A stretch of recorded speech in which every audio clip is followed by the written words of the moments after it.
মাধবপুরগঞ্জে দেবু নামে এক কাঠুরিয়া বাস করত, যার নুন আনতে পান্তা ফুরায়। সারাদিন কাঠ কেটে কেটে যা উপার্জন করত তা দিয়ে তাদের 3 বেলা চলতো না। ওই গো, কোথায় গেলে? চললেম আমি, সাবধানে থেকো বুঝলে, আর খেয়ে নিও, আমার জন্য যেন বসে থেকো না। তুমি সাবধানে থাকবে আর তাড়াতাড়ি বাড়ি ফিরবে, কেমন? যাও, দুর্গা দুর্গা।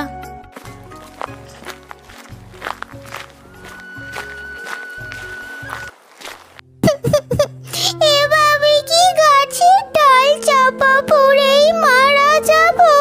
মনে হচ্ছে কেউ আমায় সাহায্য করবে না, একটু বাঁচাও আমায়, বাঁচাও। কে এমন করে চেঁচাচ্ছে? কোনো পাখি মনে হচ্ছে, নিশ্চয়ই বিপদে পড়েছে। দেখি তো। এই তো, তুমি কি করে এখানে এলে? কি করেই বা তোমার ওপর ডাল পড়লো? দাঁড়াও, ভয় পেও না, আমি তোমায় এক্ষুনি উদ্ধার করছি।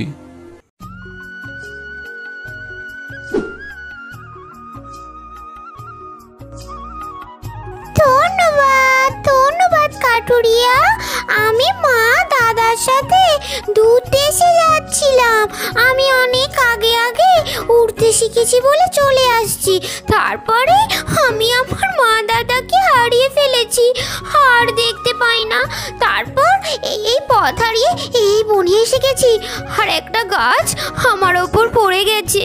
খুব কষ্ট হচ্ছে।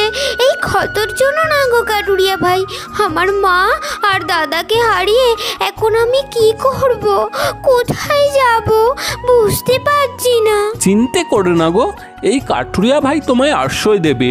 চলো আমার সাথে আমার বাড়ি।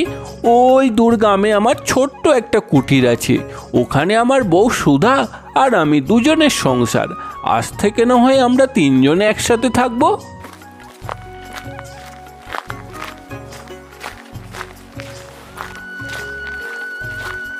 তা ও সুধা, কই গো? একবার দেখে যাও বাইরে। কি গো, আজ কাঠ পাওনি বুঝি? এ কি গো, তোমার পিছু পিছু কে আসছে আমাদের ঘরে? ওর নাম টুনি। ও জঙ্গলে একটি গাছ চাপা পড়ে গিয়েছিল। এরপর কাঠুরিয়া টুনি পাখির সব ঘটনা সুধাকে বলে। চিন্তা করিস না টুনি, আজ থেকে আমরা তোর আপনজন। এখন থেকে তুই আমাদের সাথেই থাকবি এখানে, কেমন? বুঝলে সুধা, জঙ্গলে আর তেমন কাঠ পাচ্ছি না, বড় কোনো গাছও নেই। কি করব জানি না। তুমি ঘরে যে কটা চাল আছে ও দিয়ে আলু সেদ্ধ ভাত বসিয়ে দাও। কাঠ কেটে আর সংসার চালানো যাবে না মনে হচ্ছে। দেখি অন্য কোনো ব্যবস্থা নিতে হবে মনে হয়। এই কাঠুরিয়ার বাচ্চা, কোথায় গেলি রে? বেরিয়ে আয়। আর আমার ধার শোধ করবি কবে? না, ধার শোধ করতে পারলে বাড়ি ঘর সব ছেড়ে দে। তোর মোট ধার হয়েছে 56,632 টাকা। এই সমস্ত টাকা না মেটাতে পারলে 2 দিনের মধ্যে তোকে বাড়ি থেকে বের করে দেবো। এ কি বলছেন বাবু? এত টাকা তো আমি ধার নেইনি।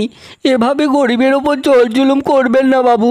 আমি কিন্তু বড়লাট সাহেবের কাছে যাব। মিথ্যে মিথ্যে এত টাকা ঋণের বোঝা চাপালে আপনারও কিন্তু শাস্তি হবে। কি, এত বড় সাহস?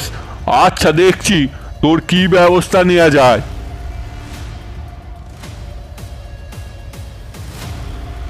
এই কাঠুরিয়ার বাচ্চার এত সাহস, দেখাচ্ছি মজা। পানে বেঁচে থাকতে তোকে আর লাট সাহেবের কাছে যেতে হবে না। তোর ভিটে মাটি সব আমার হবে। তুই আজ আগুনে পুড়ে মরবি।